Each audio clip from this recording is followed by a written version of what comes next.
Muy bien, si tienen sus Biblias, hermanos, les invito a abrirlas al capítulo 5 de Primera de Timoteo. Primera de Timoteo, capítulo 5, donde continuamos en esta mañana nuestro estudio sobre las viudas. Estamos examinando las enseñanzas o la instrucción del apóstol Pablo sobre las viudas en la iglesia. A modo de repaso, lo que hemos aprendido hasta hoy es que Dios, dijimos, ha diseñado a las mujeres para que sean protegidas por hombres, por sus padres, o por sus esposos, o por varones en la familia extendida. En contraste a lo que la sociedad moderna promueve, que es la liberación e independencia de la mujer, en el diseño original, allí en Génesis, Dios diseñó o creó a la mujer como ayuda idónea de su esposo, de un hombre, y por lo tanto la diseñó para que ésta sea protegida por él. En 1 de Pedro 3:7 encontramos esta breve instrucción del apóstol Pedro sobre la responsabilidad del hombre en cuanto a su esposa. Sin duda es un versículo conocido. Dice así el versículo 7, 1 de Pedro 3:7. Vosotros, maridos, igualmente convivid de manera comprensiva con vuestras mujeres, como con un vaso más frágil. Ponga atención a eso. Como un vaso más frágil, puesto que es mujer. La idea de vaso más frágil enfatiza el hecho de que la mujer, por diseño divino, fue creada, para vivir bajo la protección y provisión de su esposo. Ella no fue creada para competir con su esposo, para ser igual a su esposo, en el sentido de quién es el que dirige o no dirige en el hogar. No fue creada, no fue hecha por Dios para mandar a su esposo, sino que, como dice el versículo 1 de este mismo pasaje, asimismo vosotras, mujeres, estad sujetas a vuestros maridos, es lo que dice Pedro. ¿Con qué tipo de conducta? El versículo 2, con una conducta que sea casta y respetuosa. Qué imagen tan distinta, ¿no es cierto?, de la mujer al perfil de la mujer moderna que el mundo ha creado, donde ella es independiente y es igual y compite y hace todo lo que cualquier hombre quiera o desee hacer. Lo reconozca o no, la mujer fue creada por Dios como vaso más frágil. Esas son palabras bíblicas. Y como tal, ella necesita la protección de un varón. En el caso de una viuda cristiana, que es lo que estamos estudiando en la examinación de este pasaje, quien ha perdido la protección de su marido, no hay varones en su familia que la puedan socorrer. Entonces la iglesia en esos casos, dijimos, tiene la responsabilidad de proveer la protección y la provisión que esta mujer necesita. Este es el primer principio que encontramos en el versículo 3 del capítulo 5 de 1 de Timoteo, donde dice, honra a las viudas que en verdad son viudas. La iglesia tiene la responsabilidad de honrar. La palabra timao, que se traduce honrar, dijimos, se refiere a provisión o ayuda económica, ayuda emocional, ayuda espiritual, pero sin duda subrayando el apoyo económico que una mujer desprovista, desprotegida, necesita. Estas son las mujeres que han quedado solas, realmente solas. El versículo 5 dice, pero la que en verdad es viuda y se ha quedado sola. En segundo lugar, vimos que la iglesia también tiene la responsabilidad de evaluar a las viudas que en realidad lo son. Dijimos que la iglesia tiene que aplicar cierta discriminación en la ayuda que presta. Es notable que el versículo 3 nos dice el apóstol, honra a las viudas que en verdad lo son. En el versículo 5 dice más, la que en verdad es viuda, y noten también en el versículo 16, si algún creyente o alguna creyente tiene viudas, que las mantenga y no que sea agravada la iglesia, a fin de que haya lo suficiente para las que en verdad son viudas. O sea, Pablo subraya el hecho de que no toda persona sola, no toda mujer sola va a ser rescatada económicamente por la iglesia para que la iglesia no sea agravada. Porque la iglesia no está en condiciones de proveer ayuda económica a todas las mujeres. Sino que la iglesia, dijimos, es responsable por determinar, evaluar quiénes son aquellas hermanas que realmente necesitan esa ayuda. Y ya vimos los requisitos que aquí se nos mencionan en estos versículos. Los requisitos son, está sola, lo cual se define como alguien que quedó sin familia ni recurso alguno. No tiene a su esposo, no tiene hijos, no tiene descendientes, no tiene varones dentro de su parentela que la puedan ayudar. Dijimos también que es creyente en Cristo. El versículo 10 hace hincapié en eso. Tiene testimonio de buenas obras. Es una mujer que ama al Señor, que es creyente. Y en tercer lugar dijimos que es una mujer piadosa. El versículo 5 nos dice, espera en Dios y es diligente en súplicas y oraciones noche y día. Es una mujer que tiene una comunión diaria con el Señor Jesús, con su Dios. Entonces, está sola, es creyente en Cristo, es una mujer piadosa. También vimos que Pablo hace un contraste en el versículo 6 a la persona, por ejemplo, a la mujer que definitivamente no puede ser sostenida. El versículo 6 dice que la que se entrega a los placeres viviendo está muerta. Está hablando de una mujer inconversa, una mujer que puede estar sola, pero es una mujer que no conoce al Señor y se ha entregado a una vida disipada. Bueno, a esa persona no es la persona que la iglesia pueda ayudar. En el versículo 7 vimos que Pablo enfatiza la obediencia de la iglesia en cuanto a esta instrucción y dice el versículo 7, manda también estas cosas, todo lo que ha dicho hasta el momento, para que sean irreprensibles. ¿Quiénes sean irreprensibles? La iglesia, los creyentes, cada uno de ellos. La obediencia a la palabra de Dios hace de una iglesia o de un individuo una persona o una iglesia irreprensible. O sea, nadie puede apuntar el dedo y acusarle a la iglesia de ser desobediente a lo que Dios dice.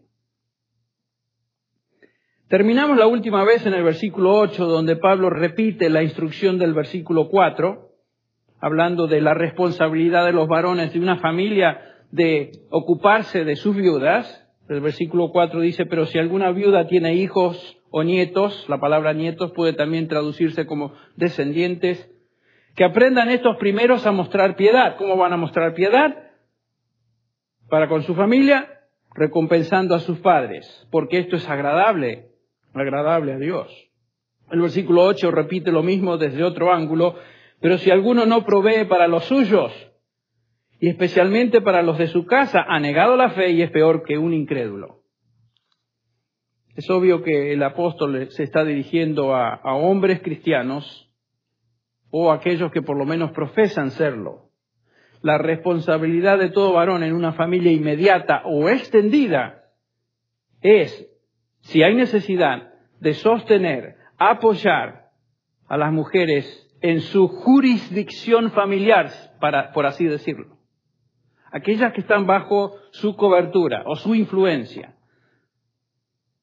En algunos casos existen mujeres solas en la familia con recursos económicos que pueden ayudar a otras mujeres necesitadas en su familia. El caso es del versículo 16. Dice, si hay algún creyente o alguna creyente, hablando de una mujer que tiene viudas, que las mantenga. Había hermanas dentro de la iglesia, dentro de la congregación, que tenían recursos suficientes económicos para poder ayudar a otras hermanas necesitadas. Entonces también existe la responsabilidad de hermanas, si tienen recursos, de ayudar a otras hermanas necesitadas. Cuando todo recurso familiar se ha agotado y no hay posibilidad de sostén, entonces la iglesia se hace responsable por la mujer necesitada. Ese es el punto. Es la que no tiene familia inmediata, la iglesia se convierte en su familia. Por eso, a menudo hablamos de la iglesia como la familia de Dios. Lo es. El punto de esta enseñanza es que cada individuo en una familia cristiana es responsable de demostrar su fe en forma práctica, proveyendo para las necesidades de otros en la familia. Y este es un punto muy importante. Porque a veces pensamos en la iglesia como una institución. La fe cristiana no es institucional, sino que es personal. Cada uno de nosotros somos responsables de ser obedientes a Dios en lo que Él manda. Y en este caso, los varones de una congregación somos responsables por las mujeres que han quedado solas y están bajo nuestra cobertura. Y puede ser, puede ser madre, puede ser suegra, puede ser tía, etc. No se limita simplemente a la mamá de uno. Ahora llegamos al versículo 9 y notamos un cambio en el enfoque de la instrucción. Todavía Pablo continúa hablando de las viudas, pero el punto que él subraya es un poquito distinto. Vamos a dar lectura a los versículos 9 y 10 del capítulo 5, que dice así: sea puesta en la lista solo la viuda no menor de 60 años que haya sido esposa de un solo marido, que tenga testimonio de buenas obras, si ha criado hijos, si ha practicado la hospitalidad, si ha lavado los pies de los santos, si ha socorrido a los afligidos, si ha practicado toda buena obra. En estos versículos Pablo se refiere a un grupo de viudas, quienes servían oficialmente en la iglesia. Y para llegar a ser parte de este equipo ministerial de viudas existían ciertos requisitos. Antes de examinar estos requisitos, la pregunta surge: ¿qué es lo que hacían estas mujeres en la lista de viudas? Bueno, sin duda eran mujeres piadosas que tenían un ministerio espiritual y un ministerio práctico en la iglesia, pero particularmente con mujeres y niños de la iglesia, mujeres más jóvenes. Sus deberes, entre otros, sin duda, incluían visitar, cuidar a los enfermos, atender a los prisioneros, proveer hospedaje a los predicadores itinerantes que, como vamos a ver, de vez en cuando pasaban por ese lugar. Pero en particular tenían la responsabilidad de dar instrucción a las mujeres jóvenes. Y mujeres jóvenes con hijos. En algunos casos cuidando a huérfanos y colocándolos en hogares cristianos. Y noten que acá dice que estas mujeres eran de cierta edad, 60 años y más. No estaban limitadas en sus hogares, ya que sus hijos habían sido criados, sus esposos ya no estaban ahí, no vivían, y ahora estaban en una situación, estaban libres para ministrar en la iglesia. Esto nos enseña algo muy interesante acerca del diseño de Dios para las mujeres viudas. La idea no es jubilarse. ¿Me explico?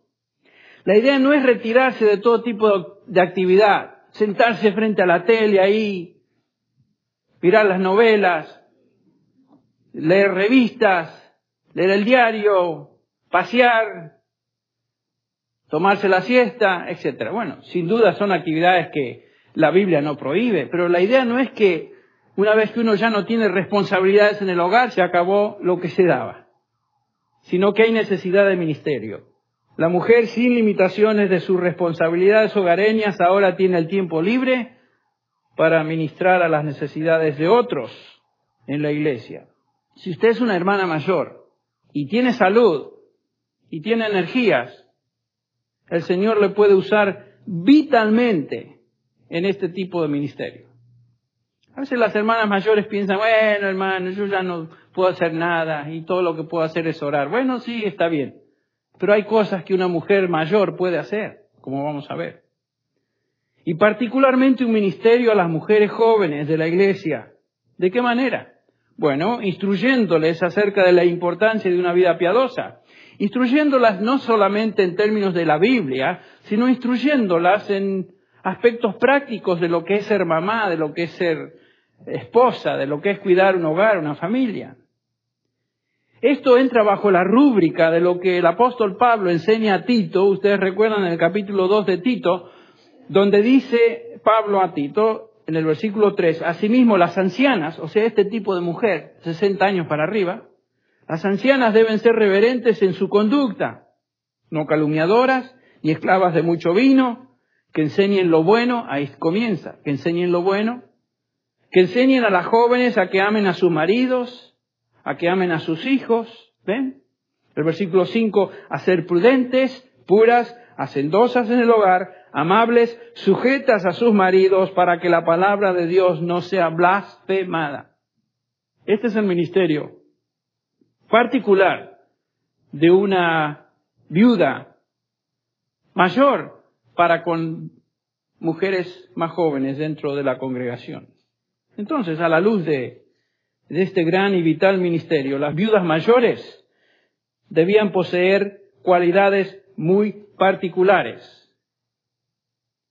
Y lo que vamos a ver acá es que Pablo nos enumera varias de estas cualidades.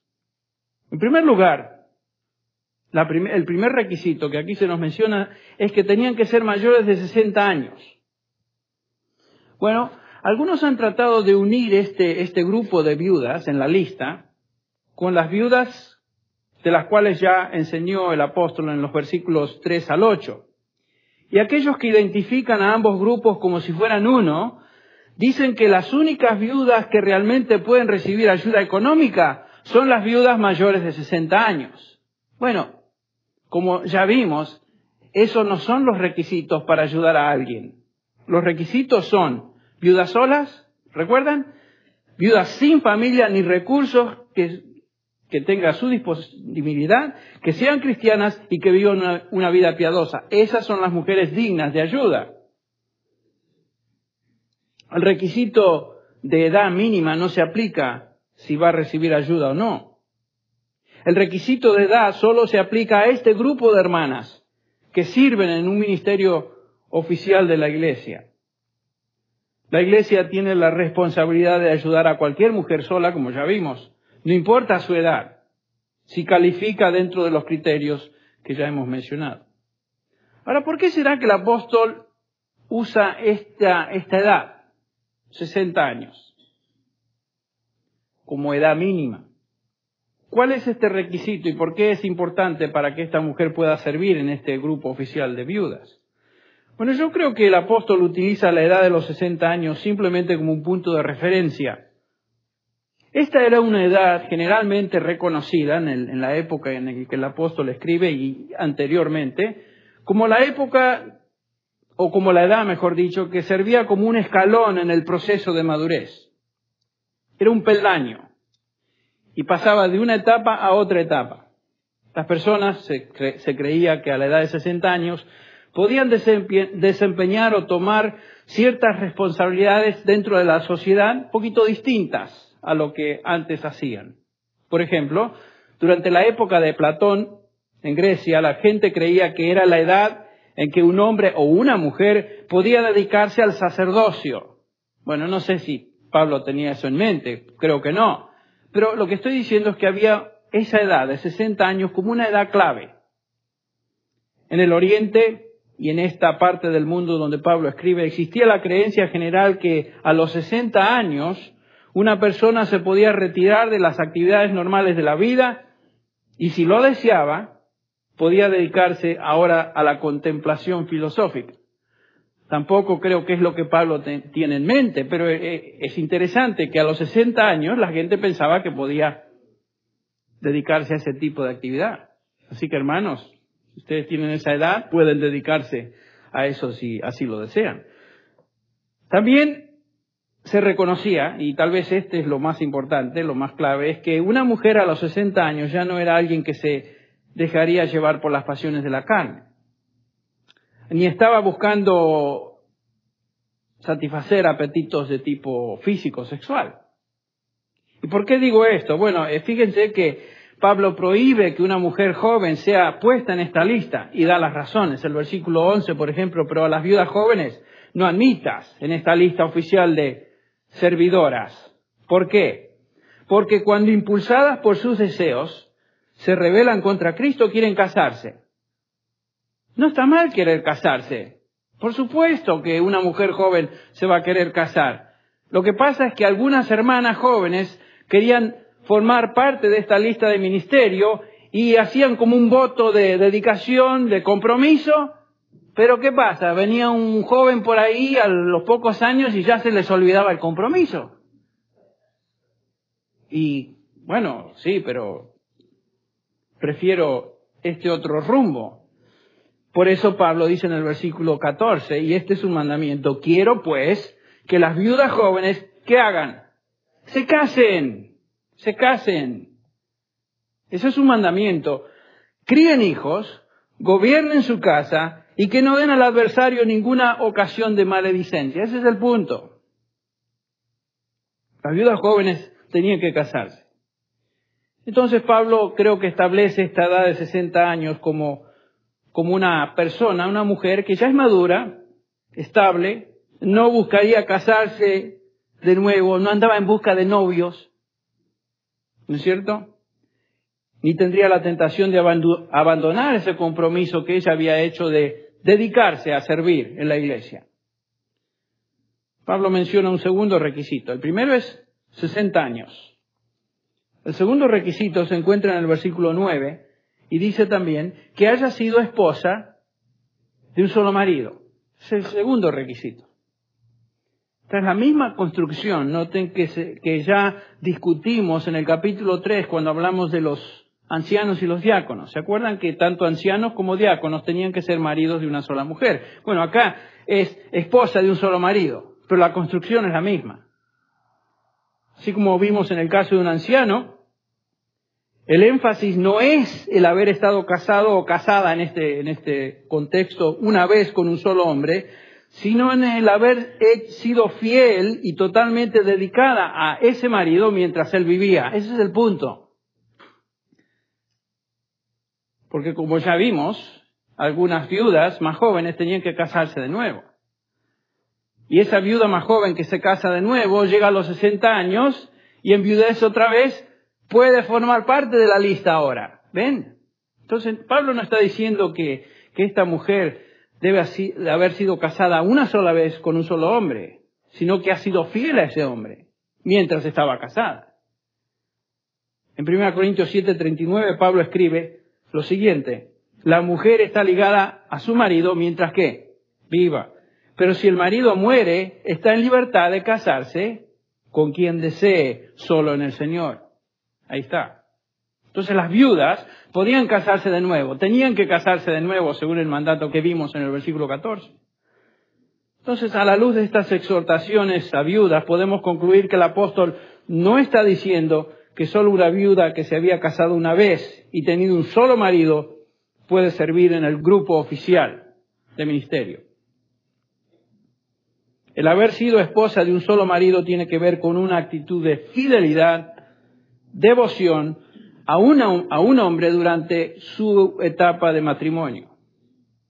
Esta mujer fue una mujer fiel a su esposo en su relación matrimonial, haya sido casada una vez o más. En el versículo 10 encontramos una tercera cualidad de estas viudas que podían ser colocadas en la lista ministerial. Y la cualidad que aquí vemos es una de excelente reputación. Dice el versículo 10, que tenga testimonio de buenas obras. Que tenga testimonio de buenas obras. Esta mujer, así como los ancianos y diáconos que ya estudiamos en el capítulo 3, tenía que ser irreprensible. Y dijimos que la definición de ser irreprensible era el hecho de que nadie podía apuntar el dedo y acusarla de algo en su vida pasada. La palabra buenas obras, kalos, se refiere a obras excelentes. Esta mujer tenía que gozar de un excelente testimonio, el cual se observaba, por supuesto, en sus buenas obras. Era una mujer piadosa, una mujer de excelente testimonio. En un sentido, es una mujer como la mujer virtuosa de Proverbios 31. Y esta mujer, tanto en Proverbios 31 como esta mujer que estamos definiendo acá, se convierte en un ejemplo, un modelo de lo que toda mujer cristiana debe ser. Es un modelo, ese es el estándar, esa es la meta. Particularmente si estas mujeres van a estar sirviendo en un ministerio especial dentro de la congregación. Ahora, el apóstol nos da 5 cualidades de esta mujer irreprensible. 5. Que podrían considerarse 5 cualidades de buenas obras. La primera de estas cualidades es haber criado hijos. La palabra criar tiene la idea de nutrir. Por supuesto, la nutrición a la que aquí el apóstol se refiere es la nutrición emocional y espiritual de sus hijos. Pero ha criado hijos. Es una mujer piadosa y se observa singularmente su piedad en la crianza de sus hijos. ¿Qué importante es esto? ¿Qué importante es esto? Este es el privilegio más grande que Dios ha otorgado a una mujer, la responsabilidad de criar a sus hijos.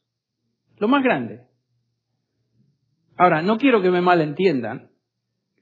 Estoy diciendo que una mujer que no ha tenido hijos no puede ser piadosa ni acercarse a las virtudes que esta mujer manifiesta. No estamos diciendo eso. Una mujer que no tiene hijos no es inferior a una mujer que ha sido madre. En su soberanía, Dios no concede hijos a toda mujer, ¿no es cierto? Hay mujeres casadas que no han tenido hijos, no han podido tener hijos. En algunos casos no está en los propósitos de Dios que una mujer se case y tenga hijos. Y a veces Dios permite que ciertas mujeres se casen y no tengan hijos. Eso está en sus propósitos. Pero normalmente en el diseño original, Dios dio a la mujer el privilegio de casarse y tener hijos. Ahora, una persona soltera puede servir al Señor, sin duda.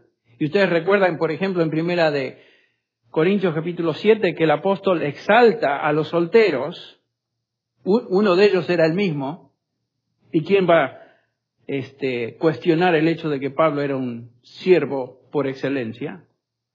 Y hubo mujeres en la Biblia que fueron sin hijos y fueron excelentes en su ministerio. Por ejemplo, el capítulo 7 de 1 Corintios, el versículo 32, dice que el soltero o la soltera tiene cuidado de las cosas del Señor, de cómo agradar al Señor.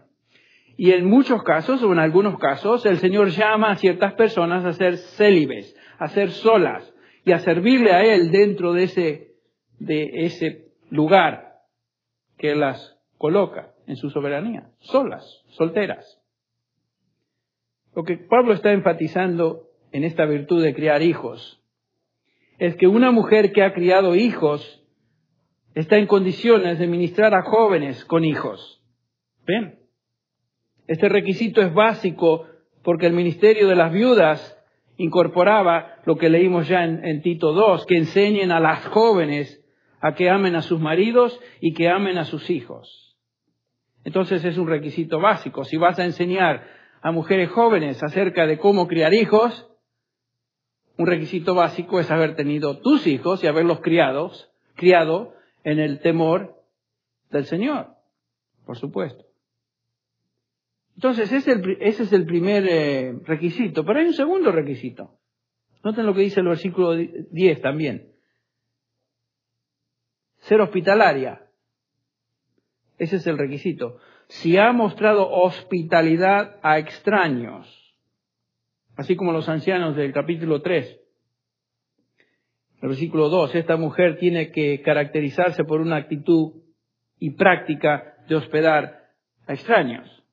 Qué interesante, ¿no es cierto?, que todos los requisitos que vimos o varios de ellos que vimos en los ancianos y en los diáconos, ahora se transfieren a esta lista de viudas en este equipo ministerial también. No era simplemente, cuando dice acá haber mostrado hospitalidad a extraños, no es simplemente abrir su casa a amigos y a parientes. No está hablando de eso. Todos podemos ser hospitalarios con amigos. Sino de servir como el lugar de hospedaje a personas creyentes, particularmente predicadores itinerantes que necesitaban un lugar donde hospedarse. En esos días ya vimos esto cuando estudiamos la idea o el concepto en este capítulo 3 de esta misma epístola, que no había muchos hoteles, no había Motel 6 ahí, en esa época. Había hostelerías, una de vez en cuando, y eran lugares peligrosos. No era un lugar donde uno podía enviar al pastor y siervo tal, Señor, ¿por qué no se va a hospedar a la hostelería esta? Y por lo general estas hostelerías tenían mala reputación. Eran lugares donde la gente iba a hacer cosas que un siervo de Dios no iba a hacer. ¿Me entienden? Entonces, un viajero, un creyente, dependía de la hospitalidad de otros creyentes cuando venía a cierta ciudad. Y estas mujeres tenían que tener la reputación entonces de personas que habían sido hospitalarias, habían abierto su casa, las puertas de su hogar, para recibir a siervos de Dios, sean conocidos o desconocidos, sean amigos o sean extraños, no importa. Particularmente extraños, dice acá, o sea, no conocidos. Pablo exalta a una mujer que había demostrado tal actitud en Romanos 16. Ustedes recuerdan Febe, donde Pablo la llama diaconisa. Febe la diaconisa. ¿Y diaconisa quiere decir qué? Servidora. Posiblemente esta mujer fue una de estas servidoras o viudas. Y era de la iglesia en Cencrea. Dice el versículo 2 de Romanos 16. Esto es lo que Pablo pide a los creyentes en Roma, que la recibáis en el Señor de una manera digna de los santos y que la ayudéis en cualquier asunto en que ella necesite de vosotros. ¿Por qué? Aquí está. Porque ella también me ha ayudado a muchos y aún a mí mismo. ¿Ven?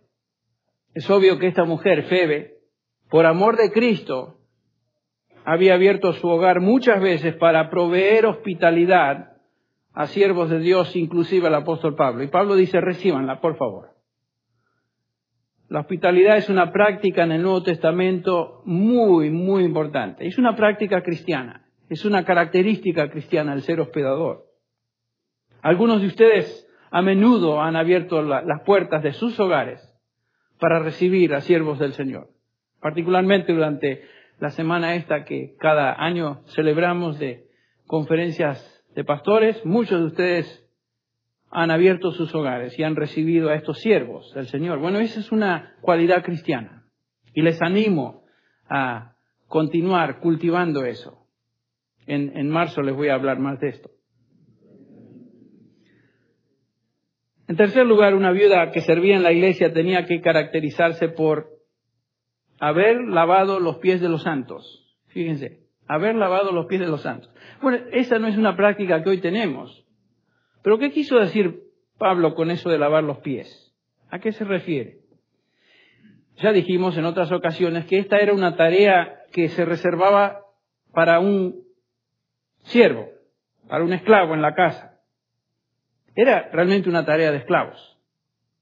Uno de los deberes más humildes y bajos de un siervo en una casa era lavar los pies de los que venían de afuera. Y acuérdense que estamos hablando de una época donde no había cemento, no había veredas como las conocemos hoy, los caminos eran polvorientos, la gente andaba en sandalias, los tenis Nike todavía no existían. Así que la gente se embadurnaba, se empolvaba los pies. Y una de las prácticas de cortesía mínima era, cuando venía un visitante, ofrecerle ¿qué? Lavar los pies, por supuesto. Y prácticamente esta expresión de lavar los pies adquirió un sentido metafórico y se convirtió en el equivalente de proveer un servicio humilde a otra persona. Entonces, cuando Pablo dice haber lavado los pies de los santos, puede ser que esta mujer literalmente haya lavado los pies de algunos santos, pero como dijimos era una práctica reservada a los siervos, a los esclavos.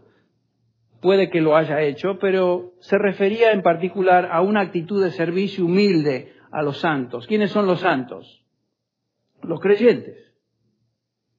Esta viuda había prestado servicio a creyentes. Entonces, la característica de haber lavado los pies. Otra característica, la número 4 que vemos acá, la encontramos en esta expresión. Ha socorrido a los afligidos. Socorrido, eparqueo. Aparece solo aquí y en el versículo 16 que se traduce mantener o que las mantenga. Claramente socorrer o mantener tiene la idea de proveer ayuda monetaria. Entonces esta mujer ha socorrido, ha provisto a las necesidades de aquellos que están afligidos. Y en ocasiones, sin duda, ha provisto dinero, o ha provisto servicio material, o ha provisto alguna ayuda, alguna comida, algo que el afligido necesitaba. La palabra afligido, tulibo, puede traducirse bajo presión y puede referirse a cualquier tipo de presión, física, mental o emocional. Entonces, si hay gente bajo presión, afligido, esta mujer los había socorrido. Era una mujer piadosa, siempre ha estado lista para sacar de apuros y socorrer dentro de sus posibilidades a aquellas personas que estaban afligidas, bajo presión mental, o emocional o económica. Ese es el punto. Finalmente, en quinto lugar, una mujer piadosa, una viuda que podía ser considerada para esta lista, tenía que practicar buenas obras, dice el versículo 10. Literalmente, se ha consagrado a toda buena obra. Se ha consagrado a toda buena obra. La vida de esta mujer ha sido una de consagración a todo tipo de obra buena a favor de otros. Y noten que se ha dedicado. Su ayuda no fue esporádica, no fue de vez en cuando, no fue cuando tenía ganas y cuando no tenía ganas era otra cosa. No fue con reservas, no fue egoísta, sino que se entregó, se consagró a servir a otros. Con sus habilidades, con sus talentos, con sus bienes, con su esfuerzo, con su oración, día y noche. Su vida tiene la distinción de haber servido a otros. Estas son las características que describen el carácter de una mujer que cuando llegue el momento está calificada para servir en la iglesia. Y por supuesto, como ya dije, estas características representan el estándar que toda mujer cristiana debe buscar, debe tratar de lograr y seguir en su vida. Estas características ilustran entonces el diseño de Dios para la mujer, en general, pero particularmente para aquellas que sirven dentro de la iglesia. Qué lindo, ¿no? Leí esta semana, y con esto vamos a concluir, una narración tan bonita que creo que tiene tanta aplicación a lo que estamos hablando acá de una mujer virtuosa. El famoso predicador escocés Ian McLaren, sin duda algunos han leído material o escritos de él, se encontraba visitando a una viuda de su iglesia. Durante la visita, esta mujer comenzó a llorar y se enjuagaba sus lágrimas con su delantal. Una ama de casa, una viejita. Sorprendido, McLaren le preguntó, ¿qué es lo que te perturba, mujer? Oh, dijo ella, a veces pienso que no he hecho lo suficiente para el Señor y esto pesa en mi corazón. Cuando era niña, continuó, le prometí a mi Señor que le entregaría toda mi vida a su servicio, pero pienso que no he hecho nada. ¿Qué has hecho en tu vida?, le preguntó McLaren. Oh, nada, dijo ella. Realmente nada. Lavé los platos, preparé las comidas, cuidé a mis hijos, limpié los pisos, remendé la ropa.